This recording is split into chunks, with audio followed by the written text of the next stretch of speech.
Hello and welcome back to Confessions of a Game Girl podcast. I'm your host, Doomcutie, and I have my lovely panelist, Ellie, with me. Hello, hello. And Liessshy is away today, so we've got Jessie James, or you might know her as the Geek GG. She's going to be sitting in her spot today. I'm a very late addition, but hello. Thank you for having me. We are so grateful to have you. I was trying to see how it would work with just three of us, and I was like, oh gosh. So thank you so much, so much. Yeah, of course. For thank you for having me here. And our esteemed guest, Kim Bender. She is the Senior Community Manager for Bethesda ANZ and SEA. What does SEA stand for? Southeast Asia? Southeast Asia, yeah. Okay, yeah. Excellent. So, yeah, we look after that region as well, which is pretty cool, dipping our toes in, very new, but definitely a learning curve, but I'm super excited. Oh, awesome. Well, to start us off today, I think maybe, I'm not sure if people know exactly who you guys are, so Jessie, if maybe you want to just tell people who you are and what you do. Yeah, I stream on Twitch as like my main kind of job. I've been doing this for 8 years. I've actually been working with Bethesda for like most of that time too. Yeah, and I do a little bit of like hosting and presenting in the industry if there's jobs around, which there aren't very many. I actually have seen a couple of people from my community hanging out in the chat. So hi guys. Oh, that's awesome. Yeah. Oh, fantastic. Cool. Oh, sorry, I jumped in. No, that's okay. So I'm Kim, Senior Community Manager at Bethesda, Australia, New Zealand, Southeast Asia. I've been in the industry for about 7 years now. So prior to working at Bethesda, I was at Ubisoft for 4 years, doing the same kind of thing, community management. And I joined Bethesda about 3 years ago now. So it's, strange turn of events. Like Bethesda was my favorite video game company, so actually getting a job with Bethesda was a dream come true, and then getting to work on Skyrim, which was the game that kind of kickstarted me into the Bethesda camp, and then doing like the anniversary edition, I was like, I've just made a full circle and I've made it back to where I should be. So no, it's been awesome. But yeah, that's sort of been my little trip in the gaming industry. That's amazing. It's so interesting to see where people start and where they end up eventually when they do feel like they're in a comfortable position or like one of the highest positions that they have had, it's so awesome to see. And I love that. I love community managers in the sense of they create such a fantastic bridge between creators and game enthusiasts in general to these games. And yeah, you guys do fabulous work, so thank you for all that you do. Oh no, thank you. We couldn't do it without obviously the community, because then we would have nothing to do. So it's definitely the community that gives us the inspires us, and obviously gives us the push to go and do bigger, better things. So we need you guys. We love you guys, and we need you. Okay, well, let's get into sorry. Now I'm sorry. I've been talking a lot this morning. I have had a big day. I've just come off a nearly 3-hour podcast talking about the ABK acquisition. So mostly. So definitely haven't had my coffee yet either. Let's get into today's topic. So today's topic is all about game events. Now, I do want to go around and ask everyone, what was the first gaming event that you ever went to? Ellie, why don't you start? Oh, gaming event. I think I started that quite late in life, because during my time, I started properly getting into gaming in high school, and I only realistically had another friend that properly played video games. And most of the time I find like the bigger ones can be sometimes for older kids, I guess, like, as like if I, for an example, PAX, you can go as like a younger teenager, but I think because there's so many adults there, it's quite intimidating. So I didn't really know about events really until I was a bit older. And so my first one would have been PAX, so the expo in Melbourne. And I only went for the first time last year. So I'm a newbie with all of these events. And oh my gosh, I was so mind blown. I was like, how have I not come earlier? Like, this is amazing. So I can't wait for this year when I go for a couple days.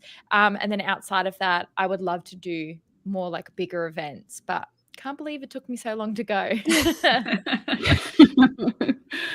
All right. Jessie, what was your first gaming event? I'm interested to hear this one.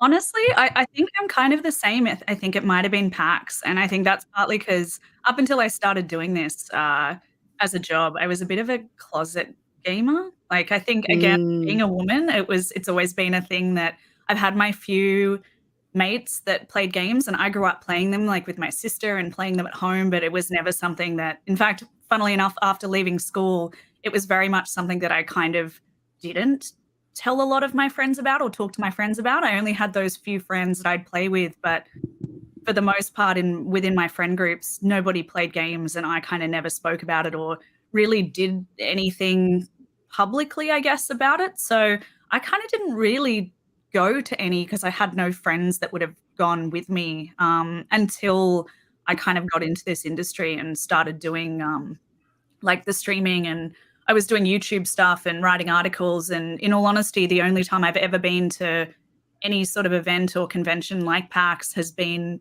for work stuff. I've never really been as just like me going to one of these events just to enjoy it, which I still do when I'm working, but it also kind of just makes it work. So yeah, honestly, I think it would have been a PAX maybe 7-8 years ago. It would have been my first convention. And that would have been just because I was doing it for work by that point. Yeah, no, that is definitely fair enough. I can definitely relate to not feeling like I have a group of friends to go to these kinds of things with. And I'm also all the way over in WA, so we don't have as many large events as perhaps the main cities have. Although I haven't always lived in WA. I moved to Perth, oh gosh, would have been 12 years now. So up until I was 21, I lived in Sydney. But like you said, I didn't have a group of friends that I could really go to these events with and enthuse about this kind of thing. So yeah, I think a lot of us are in a similar situation to that. So, but thanks so much for sharing. Kim, what about you? So I literally just jumped on my phone then to look through my Facebook pictures because I remember I remembered very evidently I think it was the first one I've went to was EB Expo in 2012. I think it was my first ever event. And I remember dragging my partner at the time, like still my partner now. And he was a big gamer. He's like, oh, I didn't know you were into games. And I was like, yes, now I have someone who can come with me. And I remember that year it was like Mortal Kombat was there at the expo. And I was like, Ed Boon was in town, and I was like, I'm going to his panel. And I went on the Saturday, and it's like, oh, he left. He was here on Friday. And I was like, the one person I came for this whole expo is in here. But yeah, I think it was EB Expo. I think 2012 was the first event, and I was just a consumer. I didn't work in the industry yet. So yeah, I think that was my first ever event. And I think from that moment, I was like, this is awesome. I wish I could work in the gaming industry. Had no idea that gaming companies had offices in Australia at all until I got out of uni. So that was super interesting. But yeah, EB Expo 2012, I'm fairly certain was my first event. Wow. All right. Well, I have to say mine, don't I? Yes. I don't know if this counts as an event, but I remember lining up at an EB Games for a release of a game, and they had I can't remember what it was, but they had all of these like themed games and music and DJ and balloons and all kinds of stuff. They don't do anything like that anymore. Hey, like when games come out, they don't get launched like that at the game stores. I did go to a midnight release for, I think it would have been Fallout 4. Yeah, pick up okay. like a collector's edition. Yeah. And but yeah, I like they normally do but it's like just line up and get your game kind of thing and then leave. They don't really make too much of a big deal Okay. about it anymore. I did actually work at EB, so funnily enough, I think the first convention I went to was also an EB Expo, but I was just working for Yeah. EB Games, and I didn't really see the expo much at all. Completely forgot about that. Thanks, Kim. Oh, yeah. That. Yeah, so but outside of that, I'm a bit like Ellie. I'm late to the piece also because being a gamer and being a person who has gaming as a hobby, it's expensive. It's a lot of money that you and there's so much choice out there these days. So I think that for me, the thing that really kept me away from attending events like this, like PAX, for example, was money. So it wasn't until I started working full time myself that I was able to have the budget to not only gain a collection but also, have the funds to travel to these events because it can be quite expensive. Yeah, definitely. Considering PAX is what, like $70 a day, and I think that's even early bird pricing. Like it does get super expensive, and it's also disappointing when you go to some of the smaller ones and it literally ends up being like an hour or two of an event. Like you don't have to stay there the whole day, but PAX is really good with that. Is honestly you can spend the whole day there or spend the whole weekend there, and there's always stuff to do and see. Yeah, definitely. But I suppose that people who are in the entry level, they might not know what's good. Like I guess we put a lot of time and effort into investigating, what is going to be great, who's going to be where, looking at schedules, that kind of thing. I feel that maybe just the regular kind of gamer might not know all that kind of stuff. I think one of the things that I've noticed about PAX too is that as much as it's definitely about the stuff that's there and the things that you can do there, it's such a big community event as well. Like people go because they know that everybody that they game with is probably going to be there as well. And it's so much about just getting to like hang out with everybody that you know from that kind of gaming community, because PAX is the one that, if you're having to travel interstate, people are going to do it for PAX before they do it for anything else. And it's something that I've always loved about going down to PAX, is just seeing these groups of people catching up with each other that might not see each other in person much. Because, I mean, as you guys probably know from experience as well, not everyone that we game with necessarily lives in the same city as us. Yeah. You don't really get a chance to see any of these people until something like PAX, which is big enough to kind of draw everybody into the one spot for a whole weekend. And it's just one of the things that I love that I don't feel like many of the smaller conventions have, is just that kind of huge community element, and just seeing everybody get to catch up with each other. And it's so nice. It's just such a good vibe being down there every year and just getting to see all these people getting to catch up with each other, whether they see anything in the convention hall or not. Like, is really, really lovely. I totally agree with that. I think, that's definitely one of the things where people make it's the one event of the year that people kind of save for. I know, like, prior to working in the industry, I was just like, okay, well, this is the one event that me and my partner, we just had to go to. I was like, Sydney's easy, we can catch a train. But I was like, Melbourne, it's like, okay, we've got to save up in advance. We've got to book the hotels because we know there's going to be absolutely nothing close by. I remember we were like an hour and a half away for our first ever PAX, and I was actually a PAX enforcer when the first PAX happened. I was like, I have to be a part of this. I want to be in the gaming industry, and so I applied to be a PAX enforcer, got it. My partner didn't, and he was devastated, and I was like, but like an hour and a half away just because we had to go, but there was no accommodation. So it was one of those things where PAX becomes like the event of the year for gamers and, gaming community to get together. So, everybody's got to be there. So you've got to be there. So I found that, you're totally right. It is expensive, but people make it the event that they have to go to for the year. Yeah. Yeah, that's exactly right.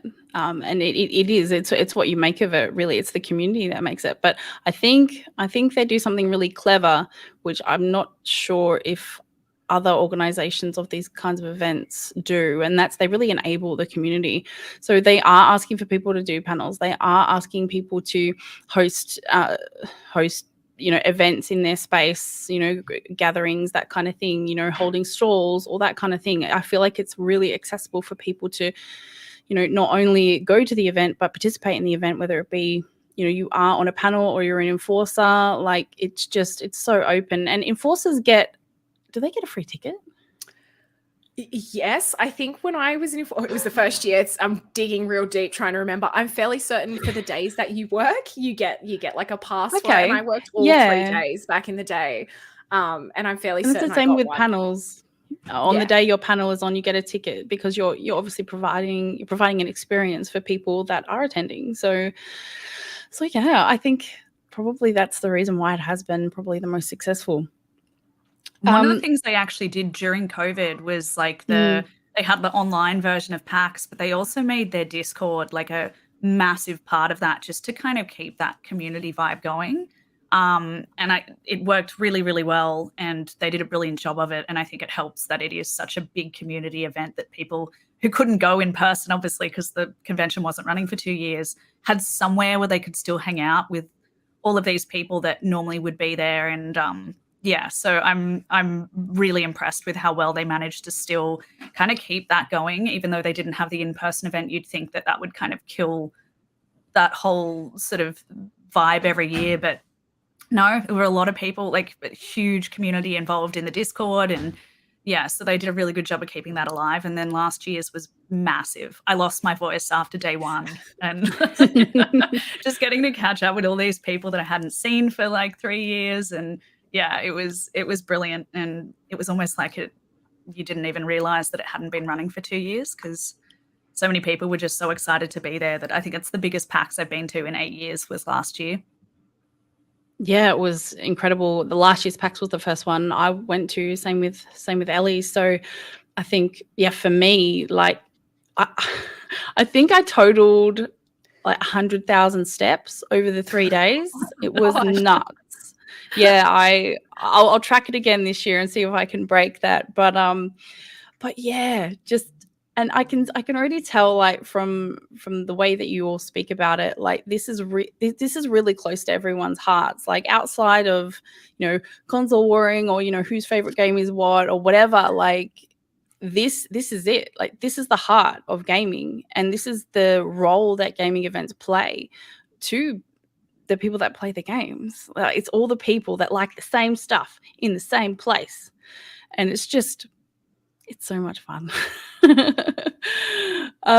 Okay, so Kim, I want to ask, like, on the side of an organizer, what would you what are some challenges that you face? So if you are holding a stall, or perhaps it's a private event for a game release or something like that, what kinds of challenges do you face? There are so many. The one that we kind of have recently run into quite a lot, and I'm sure this has been for a long time, like I think I got it at Ubisoft as well, was where are we going to hold an event? Because you will hold an event in Sydney and then everyone will be like, what about Melbourne? Why aren't you in Melbourne, guys? And it's like, oh, okay, yep, okay, so then we'll hold an event in Melbourne. It's like Sydney's like, what about us? Like, Sydney, why don't you have an event in Sydney? And then it's like Brisbane put their hand up, and then obviously, and then Perth. And we're like, oh, okay, we need to stop, and we just need to figure out like where we're going to be. Like, if we're going to PAX, which is in Melbourne, do we do something in Sydney instead? Or, like that is the first hurdle that we often go through. And we're just trying to figure out like, okay, where should we go? Is it close to PAX? Well, then, okay, we'll just go to Melbourne because we're already there in the city, and we'll do it there. So that's the first hurdle we have to cross. The next part is, I think it's like, this is the boring parts of it, but obviously it's super integral for events. It's just logistics. And I know that sounds super boring. I'm so sorry, chat, but it is actually one of the hardest things. Is like organizing like game code, consoles, what are we going to be showing at the event? Like what kind of stuff do we need to be taking? The most underestimated thing is things like scissors or sticky tape or rubber band. Like you'd be so surprised. We'll rock up to an event and everyone's like, how do we open our boxes that we've all packed and shipped down? It's like, does anyone have scissors? No. And so it's so simple. Things that you just don't think of become like your biggest problems. But logistics is definitely a big one. Like, I mean, I share this, is like for Worlds of Bethesda last year, our consoles didn't arrive in time for the event. And we were just like, we had this whole area that we were going to dedicate to like legacy games, like old school Doom, old school Wolfenstein. And we were going to have like these spots. And we're just like, where are the consoles? Like, and they just never arrived. And so we're like, well, what do we do with these little areas that we've created? And we're like, we just have to, like, you know, thinking on the fly and being able to like, just like pivot your plans and not be married to an idea because it might not happen. That was something that I had to learn very quickly throughout all my events, was you have to just be very flexible with what's going on. So we ended up just changing it to trailers running. And I was like, okay, we'll just put some goodies in this room to make it kind of feel like a little bit more like it's vibing, like, you know, there's no consoles here for people to play games. But those are definitely some of the, I find this is probably the biggest challenges that I find, like logistically. Those are the biggest ones, probably, in my eyes. They sound so small, but when you're there in the moment, you're just like, I have no idea what to do. We don't have a scissors, rubber bands. Where's the consoles at? You know, yeah, that kind of stuff. Yeah, I have a feeling like something so small as not being able to open a box is a big deal, because, you know, you're wasting time and everything's running a schedule and you're running behind. And you know, every time I have bought a pair of scissors, I'm like, what if I didn't own scissors to open this? How would I open this? You know, like, we have to get creative. Like, my keys came out of my bag, and I'm just like, okay, I want keys are always the on the go-to, planet. right? You're just like trying to open these boxes. But then you'll have like a production crew person come through and be like, do you need like a Stanley knife? And I was like, yes, please. Oh my goodness, thank you. So sounds like everyone needs a Swiss Army knife or something. Just like on your keychain. Yeah, absolutely. Yeah. Something there. Oh my goodness. Jessie, I'm not quite sure if you've been involved in planning an event or maybe hosting a community event or something like that. Maybe you could give us some insight into some of your experiences. Not really within the gaming space, to be honest with you. I mean, I've had to be involved in a lot of events and stuff just for work things. And something I actually did want to, I know I'm kind of going off on a tangent or going back to what Kim was saying. Having worked with Bethesda for as long as I have, I feel like Bethesda are one of those companies here in Australia that runs some of the best, not only just events in general, but they tend to focus a lot more on the community than a lot of other, say, publishers or, you know, PR agencies that might run gaming events. 90% of the things that I've been to for Bethesda over the years has been not just like, you know, industry and content creators, but also just, you know, their dedicated kind of Bethesda community. They're really good at supporting the Bethesda community as well, which I think is like incredible. There's a bunch of the cosplayers that I actually, for the first time in my entire career, did cosplay last year. I did like Fallout cosplay, and like, you looked fantastic. Honestly, if any of you haven't seen her Fallout cosplay, she was impeccable. The detail on that costume was amazing. It looked like she was a professional cosplayer. Yeah, look, just to let you know, I bought every element of that except for my Pet Boy was actually part of my that midnight collector's edition that I picked up for Fallout 4. So I had the Pip-Boy and stuff already. But yeah, I just thought, well, it's the first one back in ages. I want to do cosplay. And it was one of the communities, like members from Bethesda that does a lot of the cosplay there and tends to be at a lot of their events, who suggested, why don't you just do like a Fallout like vault suit, because it's a really easy thing to just buy. And that was a great suggestion. But like seeing this huge community, but then also seeing like Bethesda staff there genuinely like supporting what they were doing, getting to go to these events and not only just seeing like my industry friends or some of my other like friends that are streamers or like YouTubers, but getting to see some of the community also at those events. Yeah, Kim, you guys do an incredible job. And they are like one of the best teams that I've. Sorry, I'm not just trying to like to embarrass you for a second now, but like even like before Kim turned up, but every time they've hired somebody new, they've always been amazing and fit into that team so well. So yeah, you guys do such a good job, and you run some of the best events, I think, in the industry, and not only just because of the caliber of the events, but the fact that you include everybody. I know you do some of the stuff at PAX, but then you had the Redfall event a little like not long ago as well. And yeah, again, they do such a good job of that. And I'm lucky I get to go to a lot of them because of what I do for work stuff, which is great. And yeah, I haven't really had to run any myself. I just get to go and enjoy the events like the ones that Kim puts together. And clearly we don't get to see all of the stress and all of the kind of, panic prior to said event. But you wouldn't know when you go there because they're just so well put together. No, I couldn't tell at the Xbox FanFest event because everyone was walking so fast. Everyone was blurs, like boom, boom, like walking everywhere, like arranging the viewing and all the things there. And I was just like, okay, well, no one's chatting. This is okay. They're very busy. But that was sensational. But I do wonder, has anyone been to an event where something, without naming names, obviously, where things were less than ideal, or you were told something and it wasn't exactly what they promised?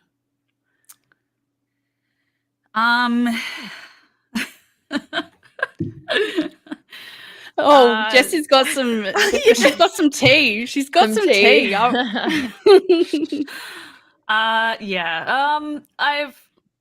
I have worked. I actually had to go to an event early on in my career in this industry, and it's so hard to say this without it being really obvious who and what I'm talking about. But the job that I was supposed to be doing was not what ended up kind of happening, and it was like, it's one of those things where I think as a creator you've got to learn to know what your worth is, and like when a company or a brand is taking advantage of you. And I think because it was so early on in my career, and one of the things that I've realized is that it doesn't seem like 8 years ago is that long, but there wasn't a lot of regulation when it came to what streamers or YouTubers or content creators got paid for,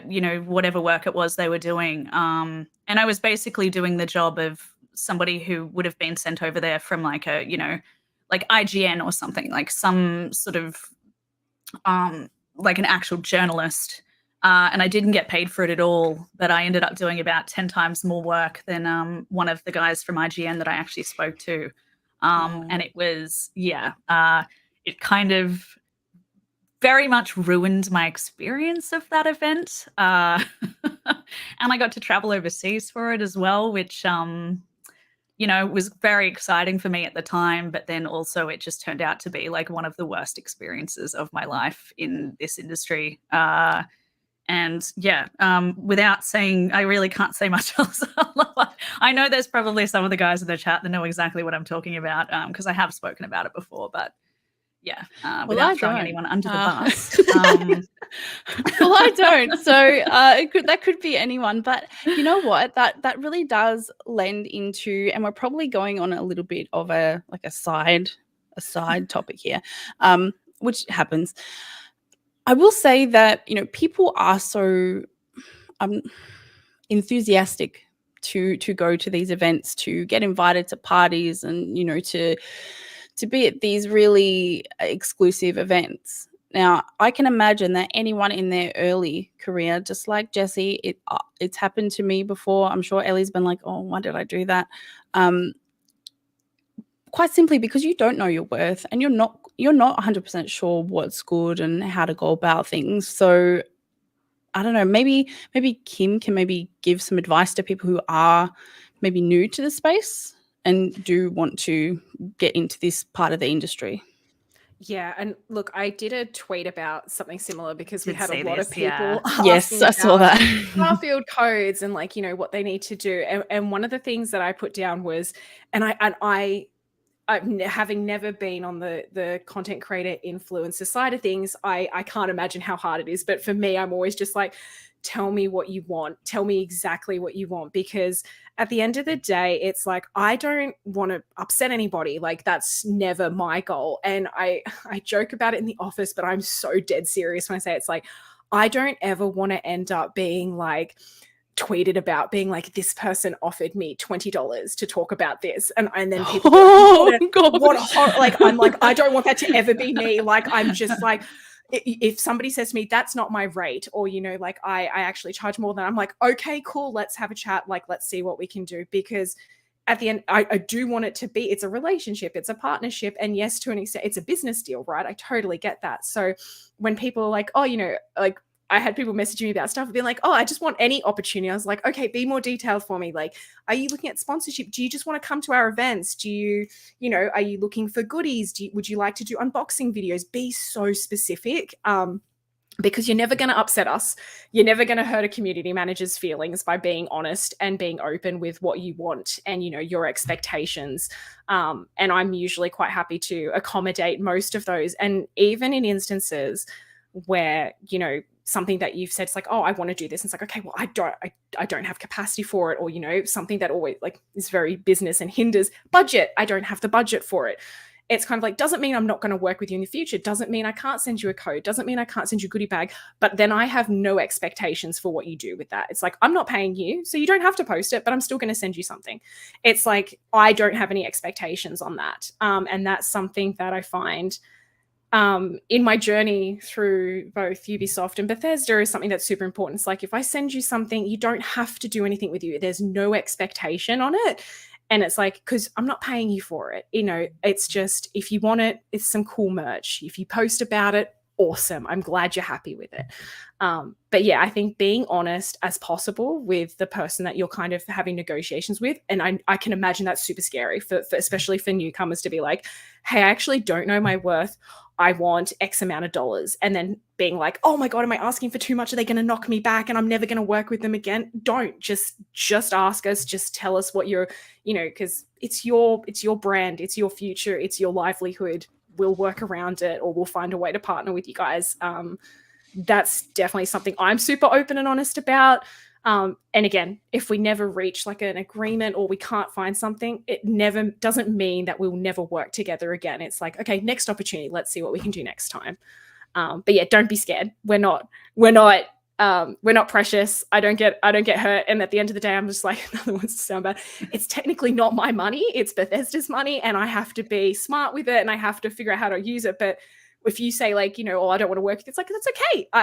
I'm okay with that. Like, we'll find something else. Like, we'll make something work. So yeah, we don't get offended and don't be scared, because like, we're just normal people too. Like, at the end of the day, I saw someone post in the chat like, but it's like we're talking to the corporation. I was like, no, you're just talking to Kim, you're just talking to Adele. Yeah. You're just talking to Sophie. Okay, like, Yeah. yes, we represent, but you can have a genuine conversation with us, and it's not gonna backfire. It's not gonna be bad. So that's, I want to ask a question, and I want to bring it back to gaming events. But this is how I imagine the scenario goes, because I really wanted to go to the Diablo event. I'm not big enough to go to the Diablo event, but I really wanted to see a cosplay Lilith. But I'm sure I'll see one at PAX. And yeah, but I didn't get to go. I don't live in Sydney or Melbourne. It's fine. I'm not precious about that. I'm a bit salty about it, but whatever. That was my choice. So I'm imagining that when you decide, okay, we're going to invite these people, do you have like a big like whiteboard where you have like everyone's faces, like their profile pictures, and then you pick which one that people like, how do you come to the decision of who you invite? That is super hard, because a lot of the time when we're doing, like, for instance, like the Redfall event or Worlds of Bethesda, I'll use as like an example. Yep. Venues have capacity. So you'll get to a venue and they're like, you can own, like, Worlds of Bethesda was a tricky one because it was an actual, sorry, my screen just went black. It was an actual licensed venue. And they're like, so, you know, legally we can only have X amount of people in here. And it's like, okay, how much of that space do we dedicate to our community? So people who don't have to pay, they just register online. How many people do we invite from the community, or how many tickets do we have open for community? And then how many people like do we invite, like, for, you know, from our community, from the people that we've worked with, our content creators, our influencers, you know, people we have good relationships with? Do we invite other industry friends, like people from, you know, like peripheral partners, that kind of thing? So that is kind of, I guess, the first part where we have to figure out what our capacity is.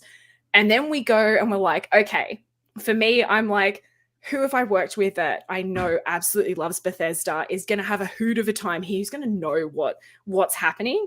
they're the people I invite first. And then I look, okay, who's people who have showed interest in Bethesda but have never played a game of Bethesda's before. I'm never going to just exclude those people. It's like, okay, let's give these people, let's show them what Bethesda does. Like, we do cool events. We have like a really cool dedicated community. And most of the time our community is super welcoming. Like I say that because everyone's like, really? Is it? I'm like, no, It's it true. is. Like, I find that some communities you feel a little bit like tense going in, but I find that the Bethesda community is actually pretty welcoming. So it's like, okay, people who have never played a Bethesda game before but are like, oh, I'm so pumped for Starfield, like I'm super excited. It's like, okay, come along, I'll show you guys what we do, and like you can see. So there are definitely like lists that we have to go through, but it's also on us to be like the best judges of who's actually going to get something out of coming to this event. So are you going to have a good time? Are your other friends there that you can talk with so we can all have a bigger conversation? Are there new people that I want to meet that I think this would be the best time for them to have, where I can showcase what we do in the community? But yeah, there's definitely lists, but a lot of it is left up to the community managers to decide, like, you know, who do we think is going to enjoy the event? Who do we think is going to be most happy to be there, and not just, and this is a big one for me, who's there just to, you know, like have a drink. And that's totally fine again, because that's definitely a small part of it for me. Just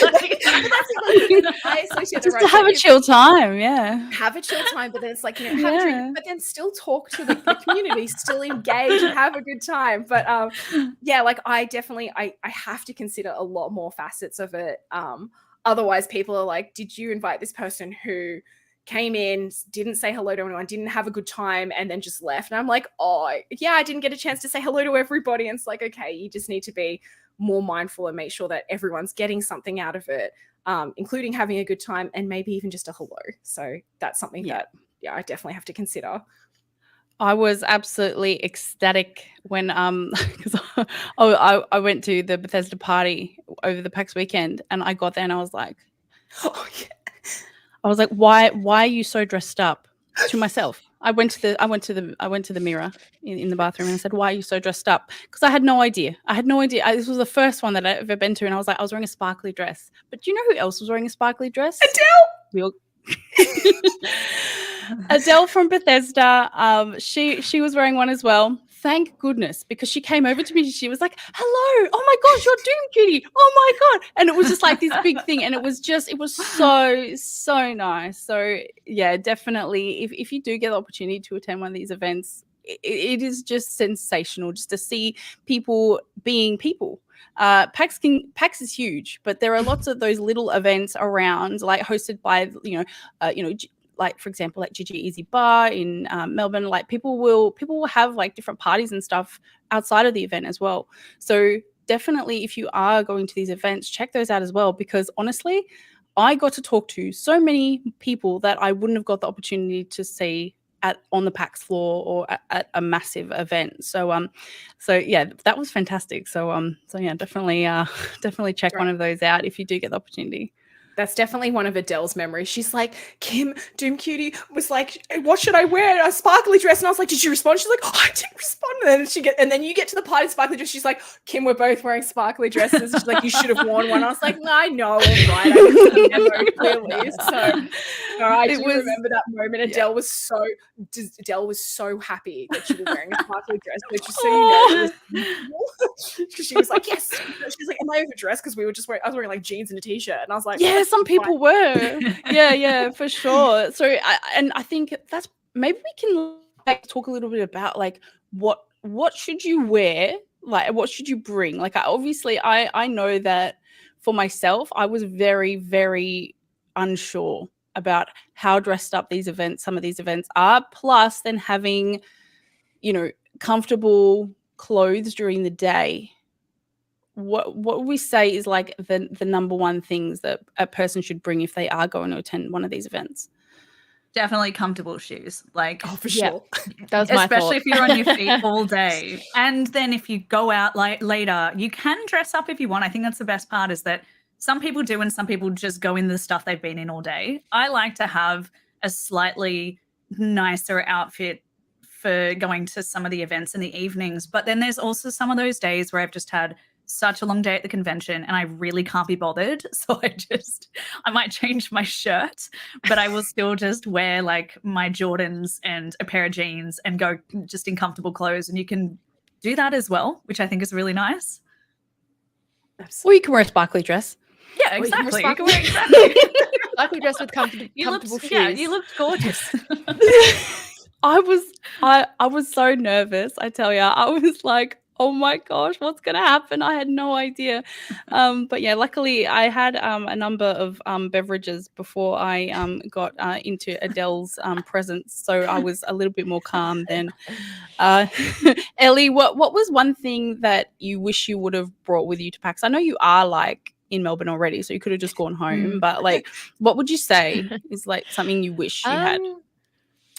Oh, I think because it's such a long day, I think like I'm a bit of a over preparer. I think I'll preface it with that. And I just had a little backpack, and in there I had like a little water, a little energy drink, Band-Aids, because I had never been before. And I was like, I know the Melbourne Exhibition Centre is ginormous. So I was like, it's either going to be in like one little area or it's going to span. I thought it was going to be in a couple areas, not like the whole thing. So the entire convention centre, right? Yes, the right. entire place. New shoes. I was wearing new shoes. So Oh, I was like, oh no. But do you know what? okay, that's a 'Cause no. There were sneakers though, and I broke them in, and honestly, it was so good. Like it was amazing, and it could have gone really bad. Like that's why I didn't wear my Docs, because Doc Martens never a good idea. But I was super comfy. Not unless they're like 4 years old and you've completely broken them in. Yeah. Really yes. Oh yeah. Well, that's it. Do we ever break them in? Who knows? And the only thing I probably would have said is a few more snacks, because I get a bit funny about, convention prices when it's like, 10, 15 bucks for a thing of chips. So snacks, I think survival, just pack for survival, snacks and water. And then I think I would have packed more snacks. Honestly, that's something I learned as I go for a little supermarket run the day I get there. And I buy a bunch of snacks, not only for just my hotel room, so I've just got stuff I can come home and eat, but stuff I can also take with me during the day. Because, the food that's even at the convention centre is not only expensive, but sometimes not great options. And there's not a lot, even if you walk around. Like, you can go to the pub and have, like, a meal there, but if you just want something to just have lunch and come back or whatever it is, I tend to just buy, like, a couple of sandwiches or something that I can sort of take around with me for the day. Because, you don't realize how hungry you get either when you're on your feet and you're just walking around constantly. It's very tiring. And those like Dagwood dogs or whatever the weird like convention food is not really my thing. Hey, it looks like some people really enthuse and love that kind of food. Don't get me wrong. And you know what? If you can afford it, sure. But like honestly, I also don't want to wait in a line for half an hour for some chips. But that's another thing as well. So what have we got so far? We've got comfortable shoes, water, and if you're a snack kind of person. Because it gets really warm in there, doesn't it? And it can be like chilly outside. So it's like you want to at least be wearing a t-shirt or something cooler underneath your jackets and things. Because it gets really, really hot in there just from obviously the amount of people. But I reckon they have a bit of a heating moment on as well. Yeah, Melbourne weather's also weird, so strange. To say the least. I went to Melbourne and it was people fine. were like Melbourne weather, 4 seasons in a day. Yeah, I don't get it, guys. I've been there 4 times now, and I've experienced Sydney weather and WA weather, and it was fine. Totally fine. Every time I've gone to Melbourne, it's been like so hot, and then I'll round the corner, it starts torrential raining, and I'm like, what just happened? And then I run in, buy an umbrella. This legitimately happened. I bought an umbrella, came back out, and it stopped raining, and my partner looked at me, and I looked at him, and I was just like, well, we'll just have to carry it now. Sweating, and then it's raining, and I was like, it's strange weather. So oh gosh, there was something I was going to say. Now it's gone. Oh, Jessie, you obviously wore a cosplay for the first time last year. Do you have any suggestions for people who are wearing cosplay, like navigating that, how to, maintain your costume, that kind of thing? What kinds of advice do you have for people? Look, I think I was lucky that what I had was pretty easy to kind of manage and get around in. It was literally a vault suit, but it came in 2 pieces, so it was really comfortable. It was like wearing kind of leggings, like active wear. Yeah, it was. Yeah, basically. I think the most complicated stuff I had was like I had a belt and I had like my dog meat plushie attached to that, and like I bought like little Nuka-Cola caps that I had in all my pockets that I was handing out to people, and it was more the stuff that was kind of attached to the rest of the outfit that was a little bit more to manage. But I think I was lucky that it didn't take a lot in terms of I didn't have to wear makeup. It was something that I kind of thought, especially with my hair being how it is, was like unless I wear a wig, which I kind of didn't really feel like having, I didn't want to have to do that. Vault suit was easy because it's like I can look however I want. And it's just the vault suit that's important, not like what color my hair is or like having to wear makeup or anything. So like that was actually, I think I just picked a really good outfit that didn't take a lot of managing, or it was easy for me to walk around, and I knew I'd be on my feet all day because I was there for work stuff as well. I think my mistake was going to the first PAX in 3 years, not only just like knowing I was going to be there for work, and it's one of the places where a lot of my community ends up being, so I get to sort of see a lot of the guys that don't live in Sydney, and that I spend my entire year sitting on Twitch and talking to them through chat, and then they'll all come to PAX and I get to kind of catch up with them all. But I also chose to wear cosplay. So I had not only people coming up wanting to talk to me because they knew me from, streams and whatever. I had people coming up to me who had no idea who I was, that were just like, your outfit's really cool. Can I get a photo? And I honestly think that is why I lost my voice before the end of the first day. It was just so many people that no one had had a chance to catch up with each other. And then I also added the cosplay into that. And I actually think, as much as I loved it and it was fun, I think it was a terrible decision to do it on the first back because I had no voice for the entirety of the weekend. Oh my goodness.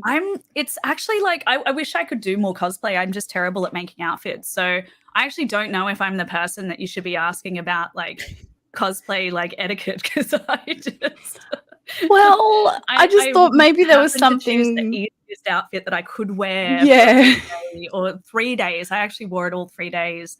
I had like boots, like pretty comfortable boots that for standing around for entire days at a time in the cosplay outfit. It was really, really easy. So I think that's something I've learned if I'm going to do cosplay again somewhere like PAX, that I know it's going to be 3 full days. I'm probably going to be there doing other work as well, so I need to be there the whole day and walking around. It's going to have to be something comfortable like that, because I see some of the like cosplayers that I know and some of the elaborate like incredible outfits that they make, and it just blows my mind that they can spend that long in those outfits on their feet. And yeah, some of the guys do like the full 3D printed like Halo outfits, for example. And like, man, that would get so hot in those. And I'm really bad at that sort of, I don't think I could do that for very long. So, yeah, impressive, but definitely not my vibe. I think the vault suit was a good option for that reason.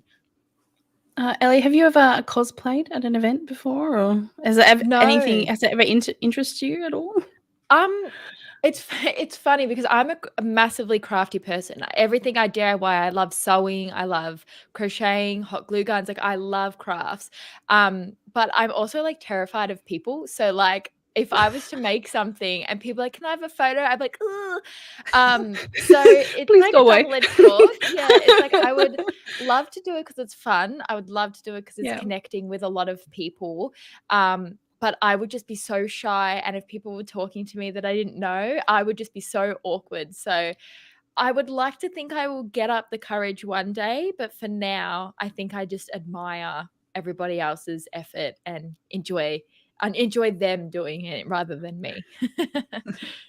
Look, if it makes you feel any better, a lot of the cosplayers I know are actually massive introverts. But I think there's something about being in an outfit or a costume and not necessarily being yourself that sometimes makes it that little bit easier for them. Is that, people will come up and talk to you when they want photos, but they're not necessarily asking you personal questions or anything. It's entirely about like them appreciating either the character you are or the effort you've put into your costume. Exactly. And it's sort of very much a, can I get a photo? Cool, bye. And then they just like leave you alone. So it kind of, a revolving in that way door can of sometimes smiling. be a bit easier. Yeah.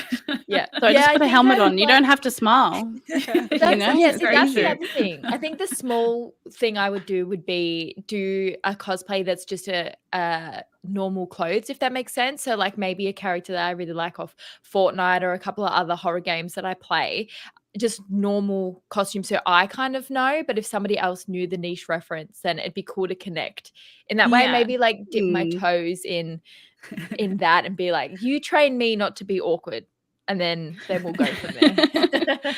I think the cosplay that works aside a lot of these gaming events is just sensational, and I love seeing my game characters come to life and like imagining it like, you know, like the tall Spartans, and just it's just so magical. I remember last PAX I was actually walking from my hotel to the convention center, and I'm just walking next to Master Chief.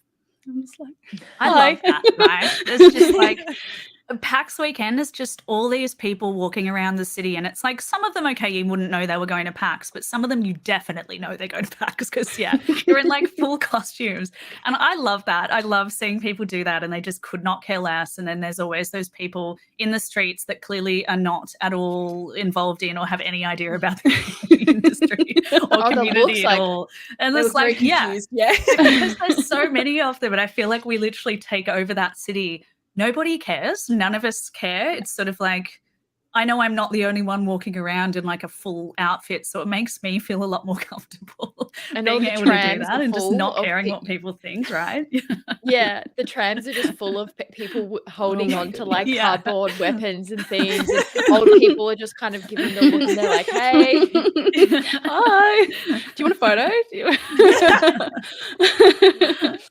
Oh my goodness. What are some, Kim, have you seen like, what's like the best like Bethesda cosplay you've seen recently, like at an event? Oh, so Adele and I recently went to Supernova, which was like a couple of weeks ago.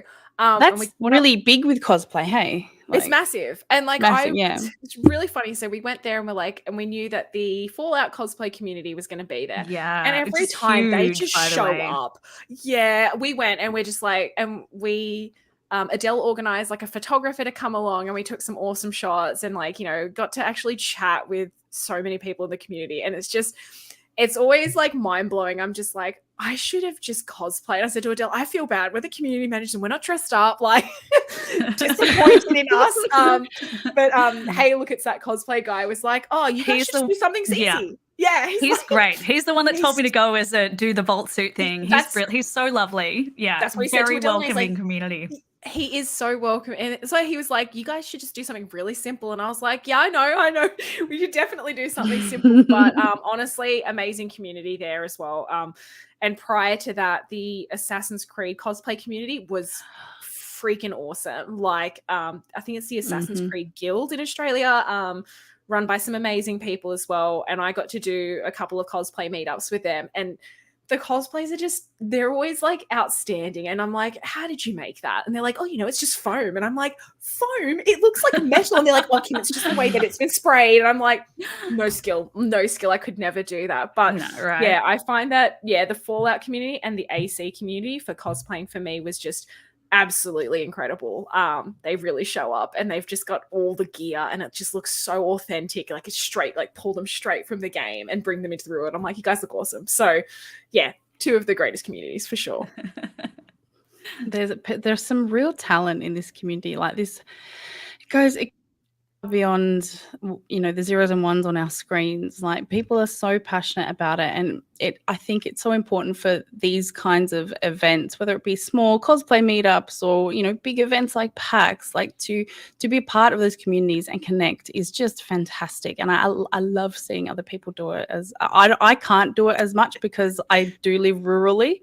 I live about nearly 3 hours out of Perth, so I don't get to do it as much. So I mean, that's why I'm on a podcast, right? I get to talk here.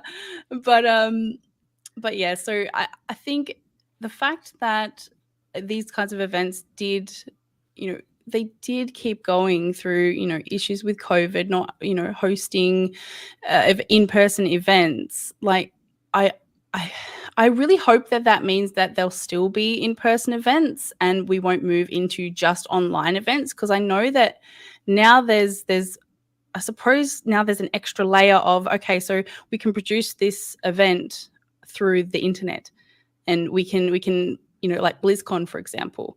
People can attend the event, but you can buy a ticket to BlizzCon and watch it online. Like, is that something that you think the industry will move more towards to?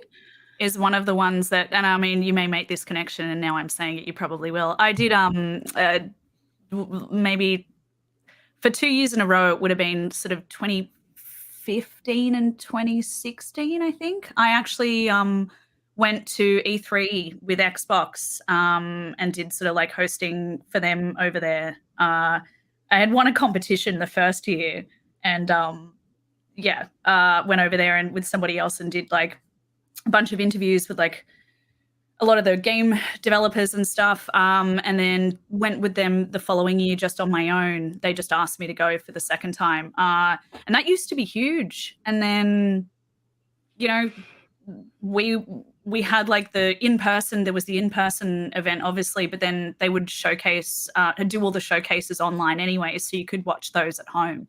The second that COVID hit, obviously E3 wasn't happening anymore. And I think I already kind of knew that this was going to happen. And obviously, I'm sure you guys know that a few months ago, they kind of called it off completely for this year. Yeah, they did. They're just doing the digital version of it now.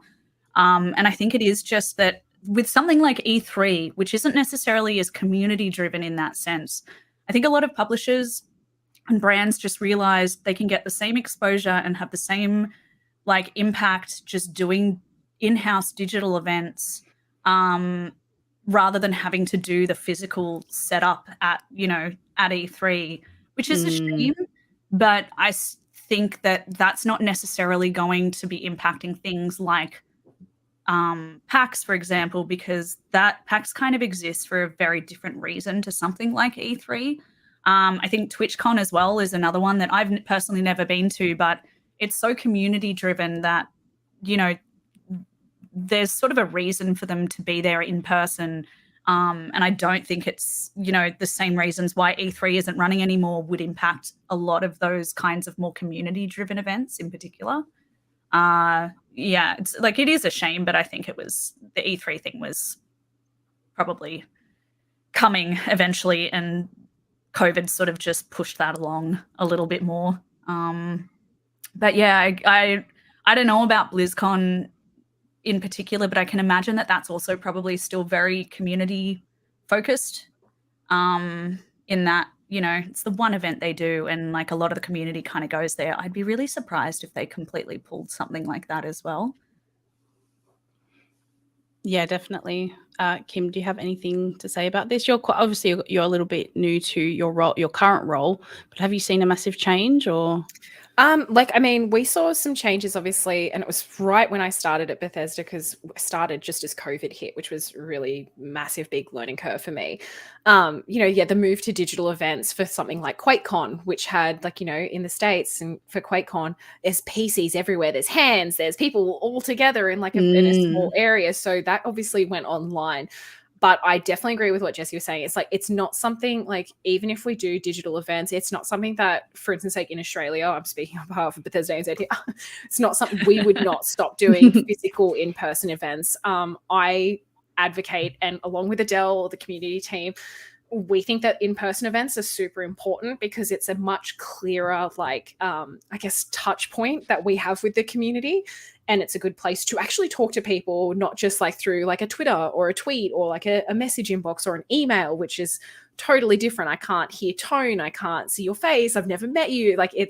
There is nothing that I think can replace an in-person event. And I also think it depends on the goals of the company and what they're trying to do. Like an E3 or an EB Expo back in the day was definitely about selling the game. Like, here's your hands-on gameplay. Here's all of the, here's how much it costs, et cetera, et cetera. Whereas like a community event like PAX is like, hey, I'm Kim. Like, I'm here to meet you. Tell me what you love. Like, let's do some cool stuff together. Here's some fun stuff that we've thrown together. Oh, you want to get hands on the game? Yeah, we've got some pods down the back, but let's chat. Like, it's definitely more, it depends what the goal of the company is. And obviously as a community team person, I'm always like, yeah, I want to do more community stuff. I want to talk to people, because like that's where I have the most fun in my job, is like talking to people, having cool events, which is, it's the fun part.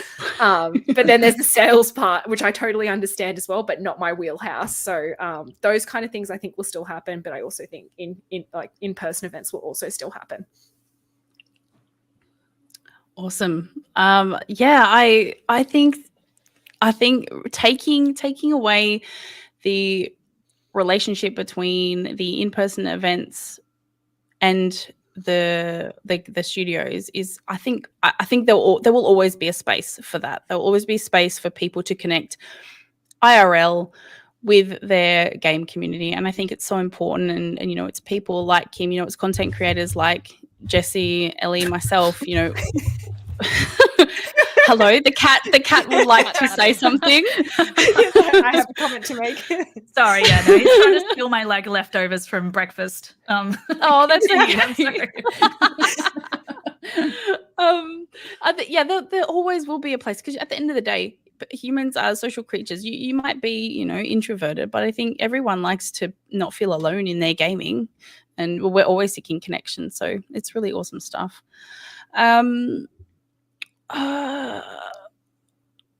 Does anyone else have anything they would like to talk about? Oh gosh, I mean, I could talk for another 3 hours, but I'd rather stick to the topic. No, I'm just really talked out this morning.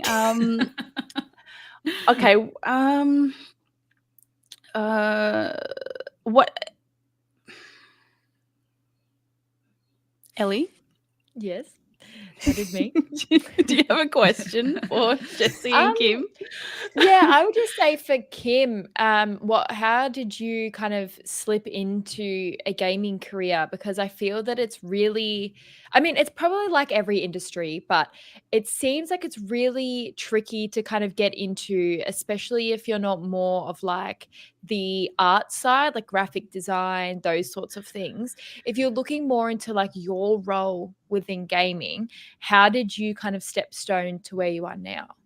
Yeah, okay, that's a great question.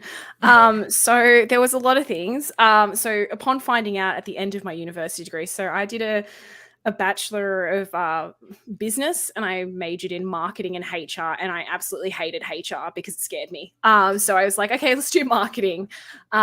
And at the time I'd found out that there was a Ubisoft office in Australia, and I was like, okay, that's my goal. Like, I know I didn't even know Bethesda had an office. I didn't know that Nintendo was in Melbourne. I had no idea. All I knew was I found out that so Ubisoft had an office. So I was like, okay, I'll go for that.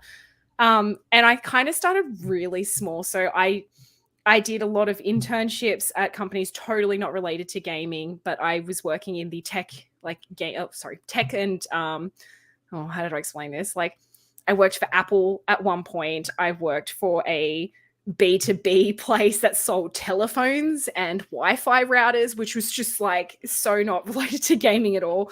But during that time, it's tech, right? But I was just like, I have no idea what I'm doing. Like, I don't know how to sell a phone like this. But at the time, I was also like, I had a lot of free time on my hands because I was doing that full time. But then I had my weekends, and I was my first full-time job.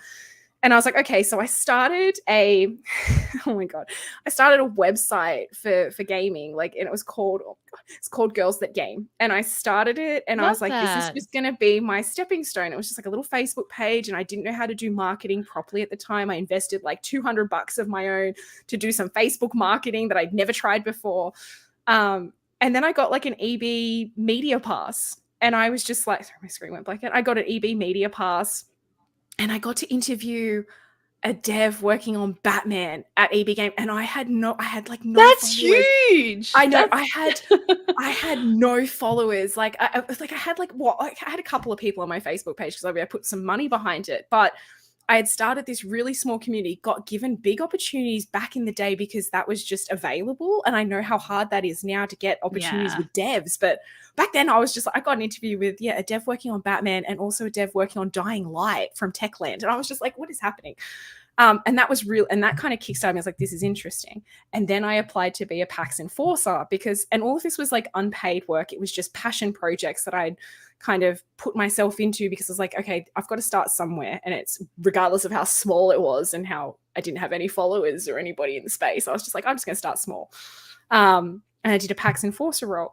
And then I saw a job at Ubisoft pop up and it was like, and I remember reading the job description that said, oh, you have to have a minimum of 2 years or 3 years experience in, I guess, like in the marketing space. And I was like, I'm just out of uni. I've had a year and a half. And I was like, I don't fit the requirements for it, but I think I'm passionate enough that I can probably try. And I did try, and they definitely looked and they're like, okay, you've only got 1.5 years experience in marketing. Like, why should we hire you as I think at the time it was like a marketing assistant role at Ubisoft. And I was like, oh, because I'm passionate about the industry. I know about games. And I was just like trying to be super confident. And somehow that worked. And I remember being so they were like, yeah, like you don't have the experience that we like, the full breadth of the experience that we need, but you're passionate, you understand games, you can code a console. And I was just like, yeah, I can do that. And that's how I got in it. But I think if I had been scared off by the job description, I probably wouldn't have gone for the role because I was like 2 to 3 years experience for an assistant role. Surely I can like squeeze my way in there with just my 1.5 years experience out of uni. But I definitely think having like the passion and also, yes, like a little bit of the education piece certainly helped my position. I don't deny that probably helped me quite a lot. But definitely my passion in the industry and understanding where like Ubisoft sat at the industry at the time. It was just when Assassin's Creed Unity had come out the year before and everyone was pissed. And I was like, okay, I'm coming into the industry, the industry that I want to work in at a time when Ubisoft was pretty turbulent because everyone's like, oh my God, did you see Unity? Like their faces weren't attached to their bodies. And I was just like, okay, so what it's like, okay, you're starting on Assassin's Creed Syndicate. So you've got a lot of work to do. And I was just like, whoa. So it was and I felt definitely like, not so much imposter syndrome, but I was very much like, this is huge. Like I have to prove to the community that Assassin's Creed Syndicate is a good game after Unity launched, which people were really unhappy with. But that's kind of like stepping stones were a lot of unpaid stuff that I did just for passion projects to kind of get me more aware of the industry, my degree, which certainly helped in the marketing side, and then just taking a really big leap. Oh, no pun intended, leap of faith into Ubisoft, like, going for the job interview, even though, the requirements I didn't meet. I think that was of course my journey. So one of the bigger lessons I suppose to take from that is definitely just go for it, I suppose, like because a lot of companies these days do request, sometimes upwards of 5 years experience, and a lot of people don't get to have that because some of the roles are quite few and far between. So just going for it because, with that, like what happened with you with the interviews, they might go, yep, you're showing all the potential that we could possibly want.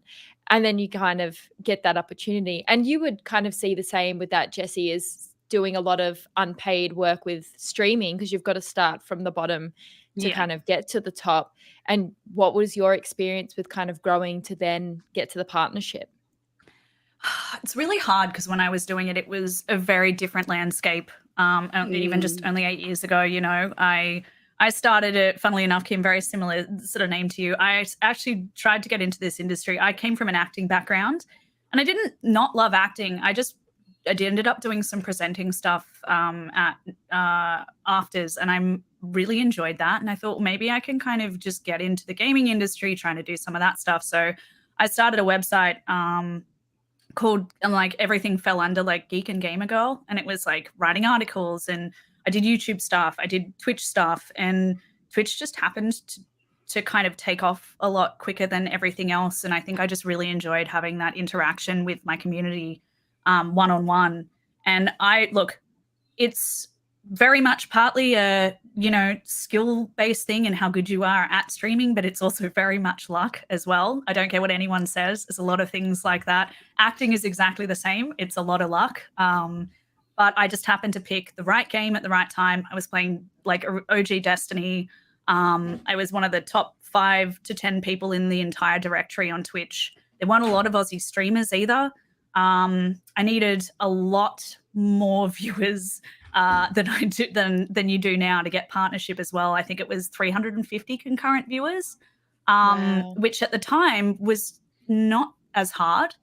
And I was partnered within 6 months, man, which is like insane. Yeah, that's And wild. That's extreme. Yeah. the funny thing is now, if like the landscape is just so different, things have changed so much. It's quite a saturated platform, and like discoverability and a lot of the things that Twitch has changed has kind of really impacted that. But I think I was just lucky that I picked a good time to start. I picked the right game for the platform. I got that partnership, which I don't even get 350 concurrent viewers now. So, I mean, that's not the requirements now either. But yeah, it's hard because stuff has changed so much. Even just getting paid for jobs at all was really inconsistent back when I started, whereas now there is a lot more kind of regulation in the sense that, there's a few management agencies, like that's becoming more of a thing where there is a bit more of a standard to, what a creator should be getting paid for things depending on like what their, viewer base is like or what their general statistics are like. And I didn't really have that back then.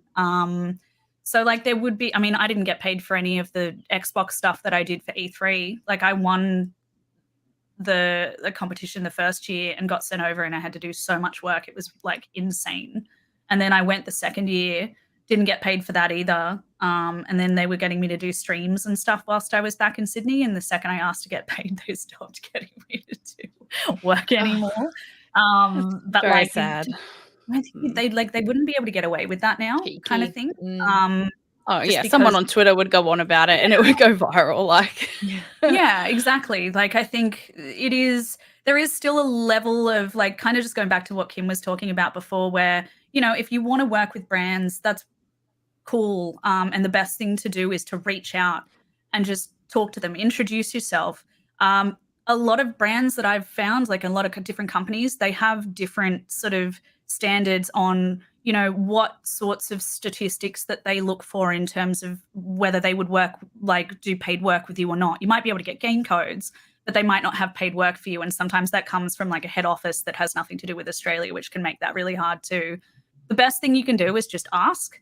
Just be like, what do I need to do to be able to get paid work with you? Like, if I can't get paid work with you, is there anything else that, can I still get a game code and stream the game because I want to do that? And, that's like was the best thing that I did was just reach out to brands, introduce myself to people. Networking in that respect can be really important. So I'm sort of lucky that I did that really early on because I have some really good relationships with a lot of the publishers and a lot of the brands that I work with. And yeah, like you don't have anything to lose. The worst they can do is say no, or, you don't quite meet this particular requirement, but at least you're getting an answer. You're finding out what it is you need to do and what you need to work towards to be able to get paid work with that particular brand. And like I said, everyone's different. The brands here have different budgets. They have different requirements for like what they look for to work with a creator. So asking is the best thing you can do. And I'm just lucky that I've been doing it long enough that I kind of know roughly what my rates are for certain things. But then there are certain companies that I'll work with that I love that might not have that budget. And that's okay. I'm happy to still work with them, even if I'm not getting paid as much, because, it's like with Bethesda, like I love working with those guys. And, even if they've got a small budget for something, I would rather still work with them. And that's sometimes also just important to still be getting that work for my sake so I can pay the rent, but also just like because I love their games anyway. And, it's good to have that relationship with them regardless. So, yeah. Yeah, of course. Did you use the Twitch partner booth at PAX? Because I am only affiliate, and I saw the Twitch we weren't partner allowed booth, in. and I was like, oh, I wish I was. No, I'm partnered. serious. We weren't allowed in. If it makes you feel really? any better, If you were no, that's not. I don't know. I feel like I'm not. Maybe not like a typical like streamer or content creator. I get along with other streamers and stuff, but I don't really like being in what I call the fishbowl, where it's sort of It was the you go in fishbowl though. there and It was everybody literally a clear box. yeah Yeah, I was You gonna could say, see out. rainbowy And people could circle in see there. in, I think was how that worked. Yeah. It was No, just me that's at the not really glass, my like- vibe. I'd I'd rather see people at like the events later on in the day, you know, than hang out in the sort of like exclusive Twitch in the glass booth. So layer. Yeah. I just had to it, put my toe in the door to get my little like goodies The pack, and then I freebie left. thing, That was yeah. the closest I got to being in there. Yeah. I did I know should've just someone who rolled. was I did know someone who was just friends with someone who was partner, or I think if they know that you've been featured on the front roll, the front page, if you've been featured on there, sometimes you can schmooze your way into into there if that's what you like. It's a great photo for Instagram. Don't get me wrong. The purple's iconic.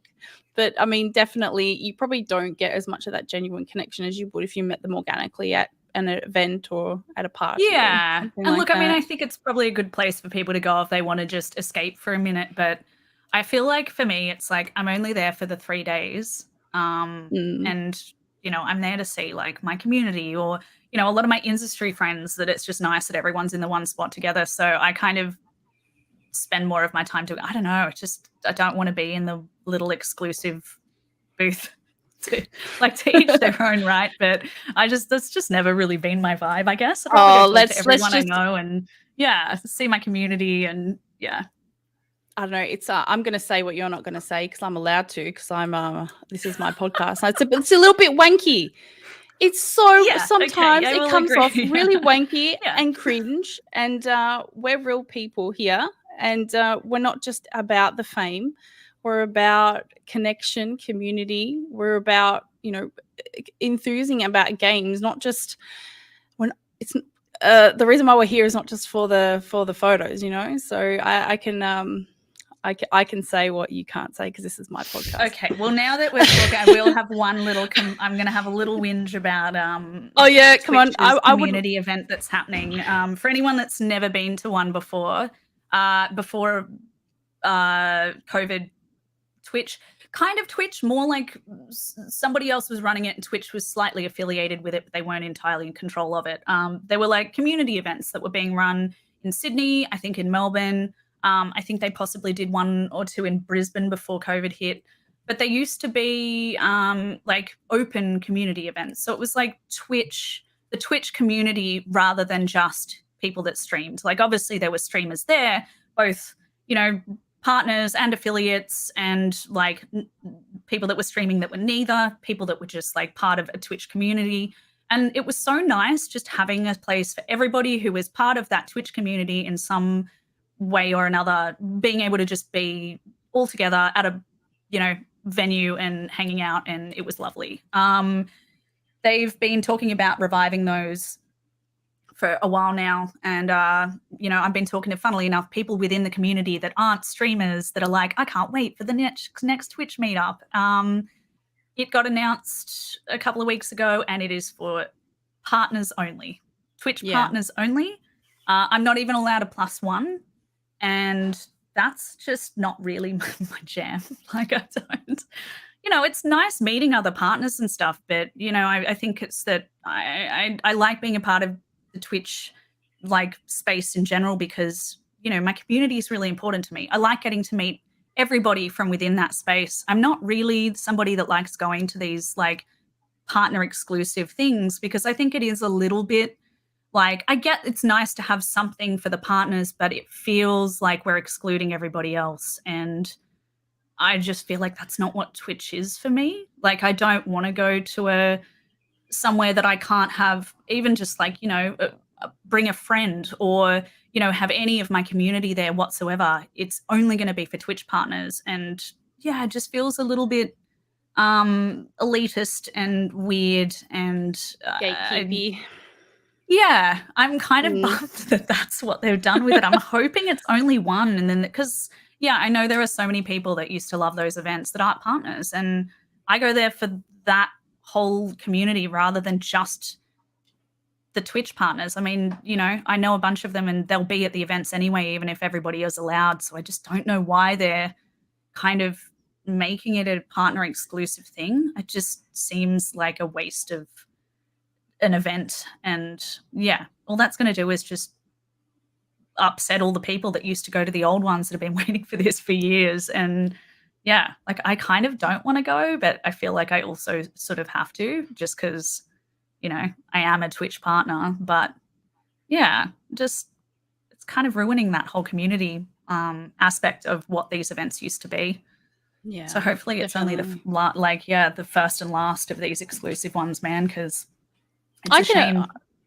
I can imagine that it is probably from the brand side, and I'm probably Kim can kind of probably lean into this a little bit. The fact that probably this, number one, they're probably going to say that the spaces aren't big enough for the amount of people that would come.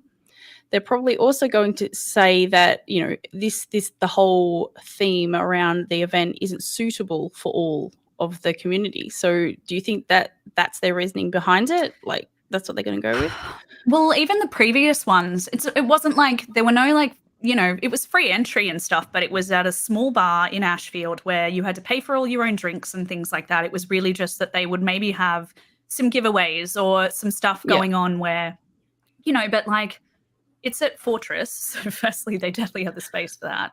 And, you know, even at those kinds of things, it's not like they're going to just be paying for drinks and food for the partners for the entire night either. Like they might have a couple of drink cards going around and maybe that's what they can give to the partners, but I just don't see why they'd have to exclude everybody. Like especially at a venue like Fortress, which is already, you know, they have their own kind of security and they're, you know, it's basically just maybe booking out an area or opening it up to just the Twitch community for a certain amount of time. But I just can't see where the benefit is for them cutting everybody off and how that really makes sense when the venue is something like Fortress, which is, you know, huge. Like if you've ever been to the one in Melbourne or now the Sydney one's just opened, yeah, it seems like a weird decision. And it makes me wonder if it's because Twitch is maybe putting their own money into it this time and it is just easier and, you know, cheaper for them to only have it as like a small amount of people, and the easiest way to do that is to just make it partner exclusive. But I think it just kills the whole reason why those events were so successful in the first place, you know, which was that community element. And like I said, to me, that's what I love about Twitch is that there's so many people that hang out and like not only for the, you know, content creators or the streamers that they're watching, but they all tend to know each other and they all become like make their friends within those different like channels and communities. And to just, it's the only thing that really exists for the community, like when it comes to Twitch in Sydney or Melbourne or Brisbane. And yeah, they've kind of just like decided that's not important anymore. So I don't know. It's a shame. Yeah, it is a shame. Yeah, it is a shame. But that's okay because considering those tags are made up of viewership, like you have to get those viewers up to be able to get these labels within Twitch. It's interesting now. It's like, okay, well, you've got these from building your own community, but we're going to ignore that and we're going to have our own event. It seems counterproductive for what they're trying to build on their side, if that makes sense. And I must say it was always one of those things where like I have a couple of friends that I've sort of made through streaming, but for the most part, it's, you know, these events are the places where I can meet up with my community. You know, I'm not going to just go and have, which as I'm sure you guys can understand for good reason, like I'm not going to just go and have coffee with my viewers all the time because, you know, it's sort of like slightly inappropriate in some respects. But having these kinds of events is like the perfect place for us to all hang out together. Same with things like PAX, you know, and conventions, but those don't always happen. I find the Twitch events were always just a little bit more intimate. You know, you weren't expected to go and pay to go to a giant convention just to kind of hang out with each other. So they were kind of a nice place to get to see not only all the people I know from Twitch, but a bunch of the guys that I work with in the industry would normally be there. A lot of the guys that were in a lot of the sort of chat and were part of my actual specific Twitch community would turn up and we'd all get to hang out together. And yeah, I think the same way that like I love that Bethesda does a lot of community events. It was a great thing for Twitch as well in Australia. So I just, hoping this is the last one that they do that is partners only, because like I said, it's just not really my thing. It's not the reason I stream on Twitch. It's not why that's such a big focus. It's the community that I've built and like a lot of the people that I meet through Twitch that is the reason I keep doing it, and I love my job. So, you know, for them to take that one event away that we had is a bit of a shame. Yeah, no, it is a shame. But like the ones that Kim is on, I mean, you guys work incredibly hard to engage the community outside of these events, and making sure that and it probably is part of the reason why the community of Bethesda games is so welcoming, is because, and I'm probably going to get scolded for saying this, but there's a lot of older gamers in that space. There are people that have been playing Fallout for a really long time. You know, Doom was like the first game I ever played. Since so it's grew like, up on it, right? So it's kind of like we're all kind of old now, so we're going to be like, hey guys, do you want to do this? Like, we feel confident. I mean, definitely more so now than I did when I was a teenager, simply because of the girl factor. But like, I see lots of in community organizations of events more so now, but mostly around these Bethesda titles. Does that make sense? That makes sense. Yeah, that makes sense. Yeah, no, I definitely I think when it comes to like organizing like these types of events, it's something that, and like I'm not taking all the credit for events, because it's definitely a team project for sure. Like Adele, Sophie, Kate, and our marketing team as well. We have to consider all of those things, and it's like, how big are we going to go with these events? Like, can we invite everybody? Do we do exclusive events? And hearing this feedback as well is like super helpful for me, and reading like some of the comments in chat as well. Like, this is super helpful because there have been times where we've been like, let's just do something really exclusive. It's like, oh, okay, but are we excluding like people who want to get into this brand? It's like, oh yeah, we are. Okay, so what else can we do? Okay, well, we can't have an event which has 1,000 people. It's like, oh, but can we? And then that's when we spark those ideas of doing like bigger events and being more inclusive for everybody. And trying not to have like too much exclusive lists, trying not to put too much red tape on things so people can't get in or get to know how they get in. And I definitely remember seeing like events back in the day and being like, but prior to working in the industry, being like, oh, I didn't even know that, this game was having an event. That's like my favorite game. How did I miss this? So I definitely think that element is something that we've brought over into, I brought over into my career professionally. Has been like, I want people, if they're excited about that game, I want them to be able to see it somewhere and never feel like they've missed out. And funny enough, I still get that today. And I'm just like, oh, dang, like we're clearly missing something here. Like somebody was like, I didn't even know Redfall was having an event in Sydney. I was like, okay, like where did we go wrong? How did we miss this person? And it can just be one person. But it's being like, okay, how did I miss that one person? Where are they? Like, what are they? Are they on Press Start? Are they watching like IGN videos, or are they actually just on the Bethesda page and we just didn't hype it up enough? So I think it's, being like super inclusive of everybody is something that we're very conscious of, because I'd hate to exclude anybody. And I have seen, like, obviously when we're not perfect. We definitely don't claim to be, but we see comments occasionally. It's like, I missed out on this event and I'm pretty devastated. I'm like, shit, okay, so how do we do better? How do we be more inclusive of these people? So yeah, I totally feel that. Yeah, there's definitely those challenges that there's obviously pushback from the community, and then there's, oh, do we have the budget to run this? And it's like, oh, like, can we and it's difficult because everyone wants to get paid, we all do. And I think if we are investing time in a particular gaming community and we do want to, host an event, money and all that kind of stuff comes into play. So it's definitely stressful at times. Sure. But you're all, you know what, we're all doing amazing. I think, anything that we put passion into is will eventually come back around in karma, if that makes sense. So yeah, you guys, thank you so much for coming on and chatting with us. It's been a delight. I've just had a fantastic time, and I think that having more of these conversations, especially with prominent females in the community, is just going to really help elevate everything. Because when we all play, we all win. You know what I mean? 100%.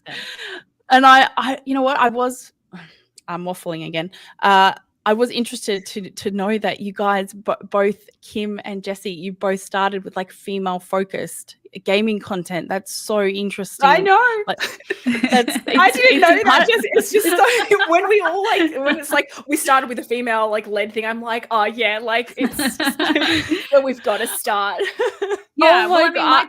my Twitch name was just Geek and Gamer Girl, and then I changed it when it was kind of my main focus. But obviously, Geek GG is basically that, just shortened a little bit, you know? Like, yeah, I feel like it was something that I decided after being such a closet gamer for so long, was that, you know, there needs to be more of a, you know, female presence in this industry and, you know, in the community. And I'm not saying that we don't exist already, but it's just something that I know that I've struggled with as a woman being a gamer since I was like young enough to even hold a controller kind of thing, and feeling like I couldn't really be that person. And I honestly, since doing all of this, I think this is the most comfortable I've ever been with who I am. And I can actually be myself. And now I have anime tattoos and like, you know, green hair, and like I finally feel like I actually can be the person I've been my entire life and just wasn't really comfortable doing that. And That's having to kind of hide it from people. So yeah. That's honestly, that's one of my motivations for this. And I know that there are people out there like yourself and Kim, like you don't have the time to put a whole podcast together. And and it's really, I think it's really nice to be able to not only like obviously meet up with other people, but you know, talk about the things that we love to talk about. And I've been podcasting for 2 years now, and I have not seen one where there hasn't been more than one female talking about gaming. And it could just be the space that I'm in. I don't listen to every single podcast about gaming out there, but this was my vision for the longest time now. So honestly, I saw you announce that you were going to do it, and I thought it was a brilliant idea, and it's something that I think is a really good thing to have in this community. So I really appreciate you having me here, and I think you guys are doing an amazing job. I know it's not been going for very long, but yeah. This is our third episode. I'm super stoked it's something that, you know, you've actually put together and done, and I'm honored to get to be here and hang out with you guys and chat. And if you ever need somebody to just talk a lot about anything, please let me know. Oh, you're getting me choked up. Thank you so much, Jessie. Thank you. We're gonna stop it there, guys. I don't think there were any specific questions for you guys in the chat, but definitely both of you, thank you for coming. And Ellie, you're awesome as always, and your wingman there.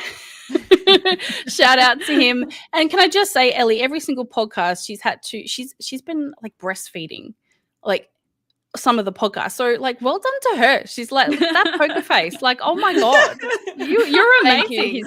He's cracking at the moment, so I'm trying to keep it down. Yeah, it's very impressive. Super impressive. All right, thank you all so much for being here, and thank you for having me. No worries, and thank you to all of our Spotify listeners as well. All 13 of you. Thank you. Love your work, guys. We will see you next week. Cute. See you, ladies. Bye. Bye.